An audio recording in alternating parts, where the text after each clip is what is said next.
Hey everyone, Lyrical is coming out very, very soon, and that means, you know, all views must tank because no one cares about Lyrical in the West, apparently. But, to be fair, this is actually one of the releases that have... It's a bit weird, right? It's a bit weird this time because we just swapped over to the 50-card decks, but we don't have energy generators. So, in a way, a lot of the results that came out for this Lyrical set in Japan doesn't really apply because they're, like, just different formats now. Well, now Japan has energy generators and we don't. So if there's any results featuring, you know, these decks, then technically not 100% the same. Which has happened, right? There was a decent tournament that ran with the 50-card deck very, very recently. So some of the decks are from there, but it is what it is. I actually personally don't think there's that much difference. We don't have like, a lot of the energy cards out right now. So, you know, with no energy generator, who cares, right? So let's kind of jump into this. I don't think I made a Lyrical preliminary deck one because I was somewhere else when this set got released. But, you know, here it is. This is the first one. These are actually from a lot of... Like, I try to get as many lists from as recent results as we can. So at least the Shamu one and the Prism one are kind of approved. And then the rest of them are, you know, kind of, you know, successful decks with an added twist. Some of them were very easy to just add in cards for to hit that 50 card, but the others are, you know, a bit different. Actually, they're not that hard. It's just 4 more cards, and it's not that hard to find. So let's kind of get started with some of the meta decks. So first off, we have the Shamu deck, and now we have to like kind of scroll because there's an extra line now because of the Rai deck. The Shamu deck is very simple. In a way, you just pump your Vanguard up to 33k. That is the main power line. Then you can give the Vanguard power to 3 other cards with different names. With I think it's called Livres. I can't say it. Right? I can't say it. Is it French? I think it's French. Like, but you give it to three other grade 2 or less regards with the heart. With the heart. Actually, no, I can't say that because Prism has the heart too. With liver. Sirs? Yeah, and then they also become 33k. And then, you know, your back row center can attack as well. So that's like 4 attacks. And they can perform drive checks. So overall, it's pretty decent, right? It's pretty decent. Basically, your entire deck is just built around hitting that, making sure your Vanguard will hit 33k. Pretty simple in a way, right? You Persona Ride, that's 23, and then you put a Requiesce down, that is 33. But you can make it hit bigger, right? Because no, it's 33 is just the base, right? That's the minimum you want to hit. But if you hit bigger, then everything else hits bigger too. So that's cool. And like, again, Requiesce 3k, it doesn't really matter because it becomes the same power as the Vanguard. So everything just hits big. The rest of the deck is kind of devoted to doing that. You'll just have cards such as, you know, Relay. You're like, why is Relay here, right? She's a powerful card. She should be working for, you know, Herminia. But she has a Soul Blast 1. Give your Vanguard 5k. So that can help hit numbers, right? So that's very, very important. A few others here as well. What about this one? This one actually is like a grade 3, and they want grade 2s. But it puts itself into Soul and another Regard, and then you can, you know, you give your Vanguard 5k. So it kind of adds Soul, which is nice, because you do Soul Blast 2 for this card. And then, you know, just gives 5k. So basically, you just basically put every support in, because, you know, you need the name as well. They all need to be different. Well, this one is Colby. This one doesn't have the Lip Sisters or something like that. That was a Google Translate, by the way. Yeah, but yeah, just put in every single one. This one counter charges and soul charges. That's pretty much it. I have to point out one of the differences between English and JP right now is people are putting Embracing Angel Ladders in JP. We don't have that in English, but basically we just use an Evergreen Transfer instead. This is what a lot of the players were running pre a triple drive booster pre Shunui. So this one is still worth it. And then, you know, things like your heal triggers might change simply because we don't have Shunui yet, right? So it can just be whatever you want. That's it for Shamu. Go through pretty quickly. The next meta deck is Prism, right? Prism is also pretty straightforward. Basically, you want to make 5 attacks. Your Laboratory will call 2 cards into the open front row circles, right? And then you get a bunch of effects like drawing a card. You get crit, you know, you get 5k, you know, for your front row. And then there's other things that your other Prism support, well, your main ones. So, you know, your Celtic, and then your Plate will just kind of bounce themselves. And it's actually kind of like V Prism when you think about it. So the Celtic will bounce your, like, 2 front rows to make them empty. And this will have an effect that kind of refunds the cost. So yeah, you'll make them empty, and then you can just call other stuff out or call the same card out with Labrador, and then it's all fine and dandy. This also came from, well, this and Shamu came from the Ultimate VGCS that happened very recently, which was the 50 card version, so there was very little changes. So you can 100% confirm that this deck works, right? Also, again, they were playing Bracing Angel Ladder, but we just put in an Evergreen Transfer instead. Again, this was a card that was widely used before, Bracing Angel Ladder came to play, and it just works out well because it's an order card, and you're running, Aura as like extra support that will let you search out order cards.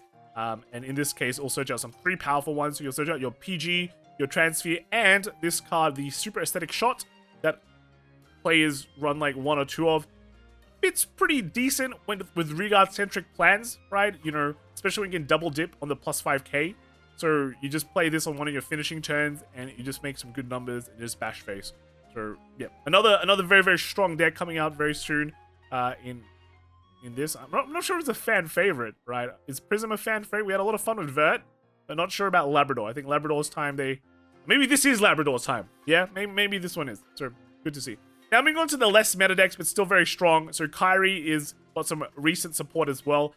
You can see, kind of blinged it up. It is running the Willista ride line just because the Willista ride line is good. And, to be fair, a lot of the old ride lines kind of suck. And if you haven't really gotten any of the good ride lines, then the Willista one is just great, right? You just, on your grade 2 turn, you draw 2 cards. It's the best. You'll notice that I'm running less grade 4 Kyries. You only run 2. That is because the PR is so strong. This one will just basically search your grade 4 from anywhere. And unlike, Seraph, you don't need to re-ride the grade 4. You just need, to ride it once, and life is good. And technically, Yasmin, right? She is more superior than, grade 4 Kyrie, because not only does she search for the Kyrie, it does require a CB1, but, you don't really use CB in this deck at all, so it's fine. And then she also becomes a 15k shield later on, so she never has bad value. She's always good value, right? So Yasmin is insane for this deck. And I guess the only bad situation is when, 2 of these Kyries go to damage, then you cry, but, if you heal, then Yasmin can, ride that grade 4 as well. You can call from drop zone. It's just really good. So Yasmin, pretty much MVP of the deck. The rest of the deck is pretty similar to the old kind of Kyrie build. We're still running Yuika because Yuika's good, just extra power is nice. We can bounce important cards when needed. And then, the Eileen is also nice too, like top deck. These are just old school Kyrie cards that made it good. We're running the grade 4 support, right? Grade 3, it's kind of weird, but it's one of the only counterblast cards in the deck. Like this, Yasmin, and in this one, this is Stragar. These are the only cards that use CB. As you might remember, Kyrie is a very CB-less deck, right? So you can 100% just use your CB just to get cards. And this one works well because she gets 10k and a drawn. And then, when you ride, you can draw cards. So all good, right? All the good stuff. Also, extra shield, right? You keep on bouncing this and just kind of draw more. It's so good. Right? It's so good. You might wonder why we're running Stragar, right? We don't really run that many orders in the deck. Well, 100% is the second effect, right? When it's placed, you can place this turn, you can see one draw card. And it gets 10k. So it's nice. One of the cool things now about this deck is that you don't have to play a stupid, dumb poke game that you did before. Like the old Kyrie, you poke with your front rows, like, hey, look at this. And then you bounce them and call them down, and then you can bash with a bit bigger. We can bash with boost next time. Now, because of Penelope, I think, you get to just kind of boost on your first attack, and then you can, bounce an entire column, and then call them down again, so you get the boost from that. But then she kind of stands the whole column as well. So that's pretty nice, right? You just get big attacks, and she gives power. So overall, kind of one of the weaknesses with the deck was kind of changed. Now you just get to go ham and bash. And again, you're a grade 4 deck, run 4-bit-all. There's good grade 3s, there's good grade 4s to pull out. It's all good, right? So Kyrie, very, very decent now, and I think, a lot of people like this if you're a big fan of grade 4 Kyries before, right? Others got Herminia. Herminia was one of the few decks from set 2 that got released, and I can pretty much just tell you any of the new ride lines from set 2 just got shafted. Herminia itself has come back with a vengeance, and it's pretty strong. This is kind of a turn 4 deck now, right? You still run the original Herminia, but now basically all the powerful cards, if you haven't been paying attention, only require you to have no soul, right? You can, I guess in a way, this requires you to have 3 face down cards in the damage zone.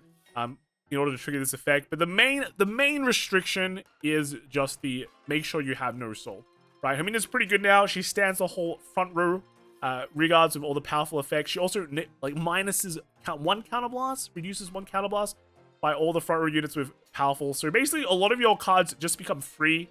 And then I guess the only card that isn't free is Relly, right? Because she's a CB2, but then she becomes a CB1 to just like, you know, get extra drive checks. So that's cool, right? That's cool.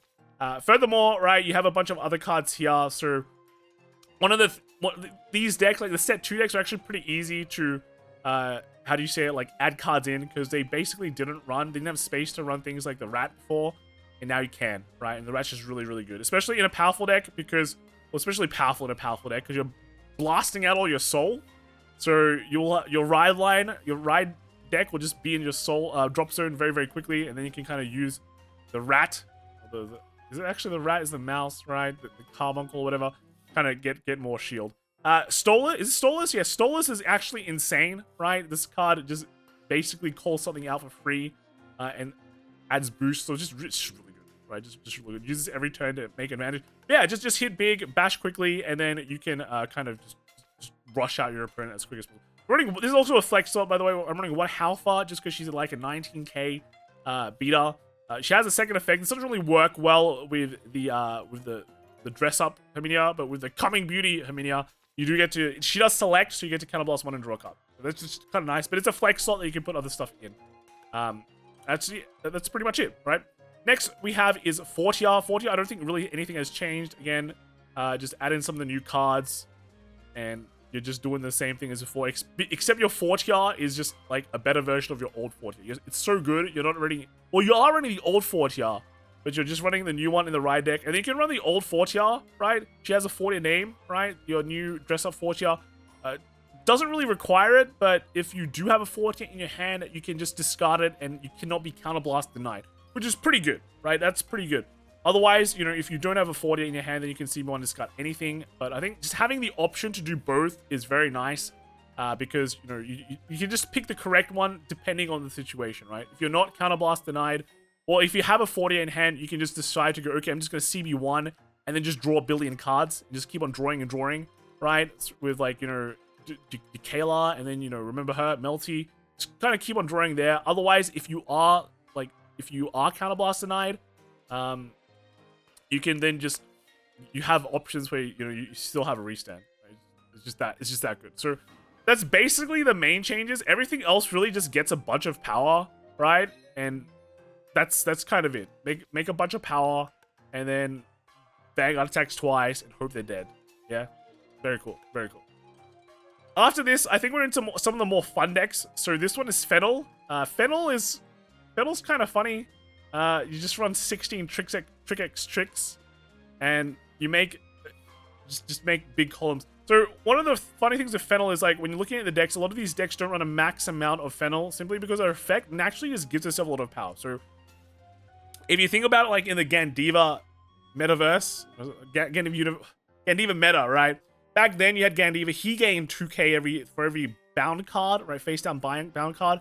So eventually you didn't really need Persona Right until they hit some really good numbers, because the blind zoom would just be insane. This is kind of similar, right? You just need I'm getting confused about this. She's triple X trick. This is trick X treat. So, you just need like a bunch of orders in your drop zone. That's basically it. So extra Persona Rides for this deck will help you reach numbers earlier, but then afterwards you don't really need the Persona Ride in order to hit good numbers. The main thing is you still want to use the CB1 just because you want to, you know, give your regard and this kind of crit, so that's pretty threatening. And then after that, it's pretty much overall this deck really doesn't use much CB at all. So you can focus on that, and then you can also focus it on this to try to search a deck for more trick and treats, right? There's no Halloween in Australia, right? That's just how it is. We don't do Halloween here, so I get confused.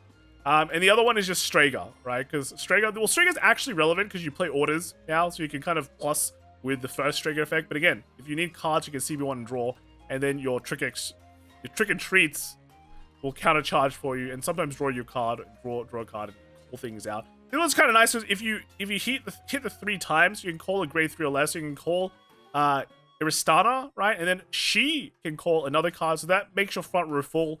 And that's basically all you need, right? That's basically all you need. You don't need really anything else.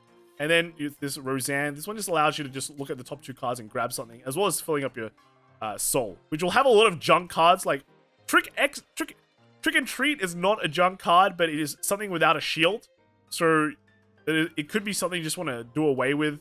But yeah, that's pretty much it for Fenel, right? It's a nice, fun deck, easy deck that people like playing. So yeah, very, very cool. After that, we have Isana. This is another one of those super fun decks that everyone likes. One of the cool things about Isana here is that her gimmick requires your opponents to not have anything in the front row, and that triggers a lot of your abilities. And then it also requires, when you don't play anything onto the Guardian Circle, then they're forced to do things, right? It's like a nice gimmick that people like. She also has a nice effect where, like, you can put a trigger unit from your hand into the soul, and then this unit gets 15k for the shield. So that means you can run a bunch of draws that don't really have, big shield, but they all become 15k shield. But another thing that, like, people might not realize is that means you can run, like, effect heals, right? Because normally effect heals are either 10k or 25, but if you're in a matchup where the effect heal doesn't work, then you can use the bad effect heal to plus 15. So it's still always hitting at least a 15k a defensive threshold, and sometimes hitting the 25 when the stars align, right? So that's pretty cool. Then you run a lot of blitz orders. These don't go into the Guardian Circle, so they will just help you, defend, right? And transfer works pretty well too. Again, you still have to be careful not to run too many of them, or otherwise you'll have a hand clogged full of, blitz orders that don't work. But this is why I'm running, like, 5 blitz orders, but no sanctitude. It's just running 4 of the OG one, right? Because if you know, you know. If you know, you know. That's just it, right?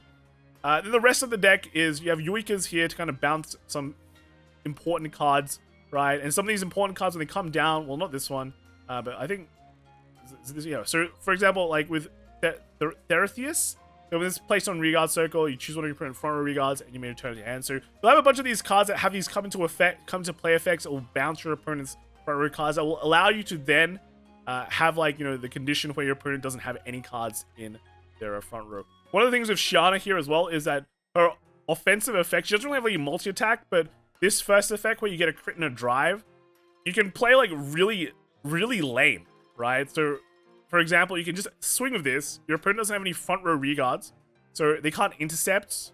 And then this Shiana's probably only 13k, but they still have to commit, like, 2 or more, well, 3 cards basically. They have to commit 3 cards onto the Guardian Circle in order for you to not have the crit or the drive.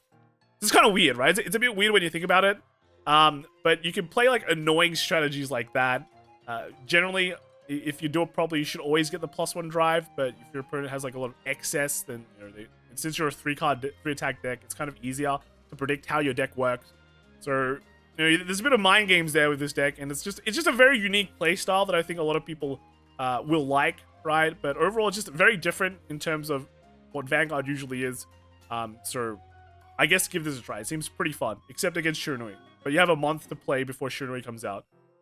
Then you'll have less fun.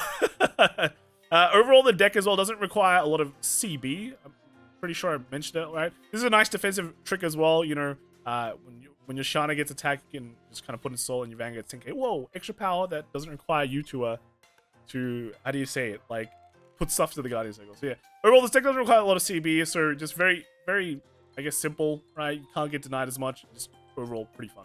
And then lastly, we have is the Pacifica. So Pacifica is kind of, not gonna lie, not my most favorite deck out of everything here. It's running the Willister Ryline just because, to be fair, the Pacifica one's just not very good. The main gimmick here with Pacifica is that you want to attack with your Planet Idol Pacifica first from the back row center. That'll go into Soul, and then your top Idol Pacifica will blast it in CB1, and you can search your deck for something, and for a normal unit, and you can call it to an open circle, and then shuffle the deck. So you can basically search for any normal unit. You can even search for the other Planet Pacifica to set up your next gen again, and then she can attack. And that's how you get, like, 5 attacks, right? That's how you get 5 attacks. But because she also needs to have a normal circle, like, you need to call to a normal circle. There's other things you can do too. There's something like Ingrid, you can call this out, but then she can countercharge, right? Make an empty circle and have 5k. And then, this grade 3 Edelhide kind of helps make multi-attacks.